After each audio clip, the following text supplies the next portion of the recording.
Students, UGC net की Hindi class को हम शुरू करते हैं। हमने इससे पहले श्रीनिवास दास जी का जीवन चरित्र के बारे में पढ़ा था कि भी उनके जीवन के बारे में क्या क्या हमारे फैक्ट्स थे, क्या क्या पॉइंट्स थे। आज हम जूही की कली जो कविता है किसके द्वारा लिखी गई है? सूर्यकांत त्रिपाठी निराला जी के द्वारा। तो क्वेश्चन ऐसे पूछा जा सकता है कि जूही की कली किस विधा की है? तो क्या आपकी एक कविता है, किसके द्वारा लिखी गई है? सूर्यकांत त्रिपाठी निराला जी के द्वारा लिखी गई है। और यह किस पर आधारित थी? यह है विजन वन वलरी पर आधारित थी। देखो 3 क्वेश्चन हो गए आपके कि जूही की कली किस विधा की है? कविता है। किसके द्वारा लिखी गई है? निराला जी के द्वारा लिखी गई है। किस तथ्य पर आधारित है? विजन वन वलरी पर आधारित है। निराला जी ने 1920 ईस्वी के आसपास लेखन कार्य प्रारंभ किया था। तो क्वेश्चन ऐसे पूछा जा सकता है कि निराला जी ने कितनी ईस्वी के आसपास लेखन कार्य प्रारंभ किया? तो 1920 ईस्वी के आसपास उन्होंने लिखना प्रारंभ किया, लेखन कार्य प्रारंभ किया। अगला क्वेश्चन है, उनकी पहली रचना जन्मभूमि पर लिखा गया एक गीत था। यानी उसका सबसे पहले गीत पूछा जाए तो कौन सा होगा? जन्मभूमि पर लिखा गया था। और जन्मभूमि पर क्या लिखा गया था? तो एक गीत लिखा गया था। तो उनकी सबसे पहली रचना जन्मभूमि पर लिखा गया एक गीत थी। लंबे समय तक निराला से जूही की कली 1966 में लिखी गई थी। यानी कि लंबे समय तक काम करने के बाद जूही की कली जो आपकी कविता है निराला जी के द्वारा 1916 में लिखी गई थी। स्टूडेंट्स, जूही की कली में पवन का मानवीकरण किया गया है। यानी पवन को एक मानव के रूप में दिखाया गया है। अगर आप क्वेश्चन आएगी में कौन सा अलंकार यूज किया गया है? तो मानवीकरण अलंकार यूज किया गया स्टूडेंट, क्योंकि जूही की कली में पवन का क्या किया गया है? मानवीकरण किया गया है। क्वेश्चन ऐसे पूछा सकता है कि मानवीकरण किसका किया गया है? तो पवन का किया गया है स्टूडेंट्स। जूही की कली के नायक का नाम पूछे तो नायक क्या है? यहाँ पर पवन है। नायिका का नाम पूछे, नायिका यहाँ पर क्या है? जूही की कली है। नायक पवन अपनी नायिका जूही की कली को छोड़कर दूर जाना चाहता है। नायक नायिका में से जो नायक है जिनका नाम पवन है, अपनी नायिका जूही की कली को छोड़कर वह दूर जाना चाहता है। 1922 ईस्वी में इस रचना का प्रकाशन हो जाता है। तो प्रकाशन का वर्ष पूछे तो वह होगा 1922 में। पवन अपनी नायिका को छोड़कर कहाँ जाता है?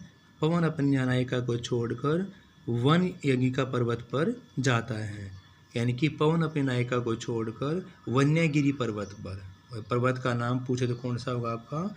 वन्यगिरी पर्वत पर चले जाते हैं। यह कविता जो है विजन वन वलरी पर आधारित है। ये क्वेश्चन फिर आ गया आपका कि कविता किस पर आधारित है? तो कविता आपकी विजन वन वलरी पर आधारित है। सोती थी लाइनों से शुरू होती है। पवन क्रोधित होकर अपने झोंकों को तेज गति से चलाने लगता है। जूही की कली के कोमल स्तन पर आघात पहुँचता है। यानी कि इस प्रकार की जो पंक्ति है आपकी, उनसे यह कविता शुरू होती है। तो पंक्ति क्या याद रखनी आपके हैं? सोती थी लाइनों से शुरू होती हैं। पवन क्रोधित होकर अपने झोंकों को तेज गति से चलाने लगता है, जिससे जूही की कली के कोमल हृदय पर आघात पहुंचता है। तो इस प्रकार की पंक्ति आपको भी याद रखनी है। देखो स्टूडेंट, सबसे पहले क्वेश्चन आपका था कि जूही की कली जो है वो किस विधा की है? कविता है। लिखी गई किसके द्वारा है? निराला जी के द्वारा लिखी गई है। आधारित किसके ऊपर है? विजन वन वलरी पर आधारित है। लेखन कार्य कब शुरू किया? 1920 में किया। सबसे पहला गीत कौन सा था? जन्मभूमि था। जन्मभूमि क्या था? एक गीत था। किस द्वारा लिखा गया था? निराला जी के द्वारा लिखा गया था। इसका काम कब शुरू किया गया था? 1916 में लिख ली गई थी जूही की कविता। किसका मानवीकरण किया गया था? पवन का मानवीकरण किया गया था। नायक कौन है इसमें? तो पवन है। नायिका की बात करते हैं, जूही की कली है। नायक अपनी नायिका से दूर जाना चाहता है। 1922 इस रचना का प्रकाशन हो चुका था। पवन जो अपनी नायिका को छोड़कर वो कहाँ जाता है? वन्यगिरी पर्वत पर चला जाता है। यह कविता किस तथ्य पर आधारित है? तो विजन व वलरी पर आधारित है। सोती थी लाइनों से शुरू होती है। स्टूडेंट, नेक्स्ट टॉपिक हमारा गोदान उपन्यास है, लिखा गया मुंशी प्रेमचंद जी के द्वारा। तो याद कैसे करना आपको कि गोदान एक उपन्यास है और किनके द्वारा लिखा गया है? मुंशी प्रेमचंद जी द्वारा लिखा गया है। इनका मूल नाम था स्टूडेंट्स धनपत राय। क्या नाम था? धनपत राय था। जन्म की बात करते हैं 31 जुलाई 1880 लमई वाराणसी उत्तर प्रदेश में हुआ था। और भाषा क्या थी इसकी, हिंदी और उर्दू थी। यानी मूल नाम क्या था, धनपत राय। जन्म 31/1880 को लमई वाराणसी उत्तर प्रदेश में हुआ था। भाषा की बात करते हैं हिंदी और उर्दू थी। विधाएं कौन कौन सी लिखी गई, कहानी भी लिखी गई, उपन्यास भी लिखे गए, नाटक भी लिखा गया, वैचारिक लेख भी लिखे गए इनके द्वारा, और बहुत सारे बाल साहित्य भी मुंशी प्रेमचंद जी के द्वारा लिखे गए। इनके उपन्यासों की बात करते हैं तो गोदान, गबन, सेवा सदन, प्रतिज्ञा, प्रेमाश्रम, निर्मला, प्रेमा भी आपको याद करना है, कायाकल्प, रंगभूमि और कर्मभूमि हैं, मनोरमा, वरदान, मंगलसूत्र इनका असमाप्त यानी कि अधूरा उपन्यास था। फिर क्वेश्चन ये पूछा जाता है कि मंगलसूत्र की रचना जो किसके द्वारा की गई थी, तो मंगलसूत्र को पूरा करने का काम इनके बेटे अमृत राय के द्वारा किया गया था। क्या इनका अधूरा उपन्यास कौन सा था, तो मंगलसूत्र था। ऐसे पूछे मंगलसूत्र उपन्यास की रचना पूरी किसने करी, इनके पुत्र के द्वारा की गई थी। फिर कहानियों की बात करते हैं, सोजे वतन है, मानसरोवर हैं, मानसरोवर आपके 8 खंड में संग्रहित हैं, प्रेमचंद की असंग्रहित कहानियाँ भी हैं। नाटकों की बात करते हैं, करबला, वरदान, बाल साहित्य, राम कथा और कुत्ते की कहानी भी के द्वारा लिखी गई हैं। विचार की बात करते हैं, विचार किस किस पर संपादित किए गए हैं, प्रेमचंद जी के द्वारा विविध प्रसंग, प्रेमचंद के विचार 3 खंडों में दिए गए हैं। अगर इनकी पत्रिकाओं की बात करते हैं तो संपादन कार्य मर्यादा, माधुरी, हंस और जागरण।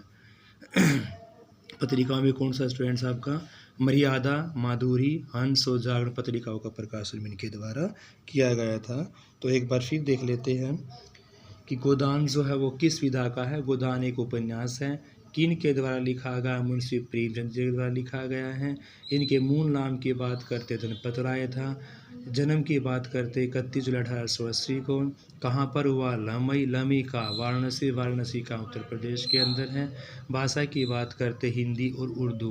विधाएं कौन कौन सी इनके द्वारा लिखी गई, कहानी लिखे गए, उपन्यास लिखे गए, नाटक लिखे गए, वैचारिक लेख लिखे गए और बाल साहित्य भी लिखा गया। उपन्यासों की बात करते हैं तो गोदान, गबन, सेवा सदन, प्रतिज्ञा, प्रेमाश्रम, निर्मला, प्रेमा, कायाकल्प, रंगभूमि, कर्मभूमि हैं। मनोरमा उपन्यास लिखा गया, वरदान और मंगलसूत्र की बात करते हुए इनका समाप्त नहीं हुआ था, असमाप्त था, अधूरा था। किसके द्वारा पूरा किया, इनके पुत्र के द्वारा पूरा किया गया। पुत्र का नाम था आपका अमृत राय। कहानियों की बात करें, सोजे वतन, मानसरोवर, प्रेमचंद की असंख्यित कहानियाँ हैं। नाटकों की बात करें, करबला, वरदान, बाल साहित्य, राम कथा और कुत्ते की कहानी।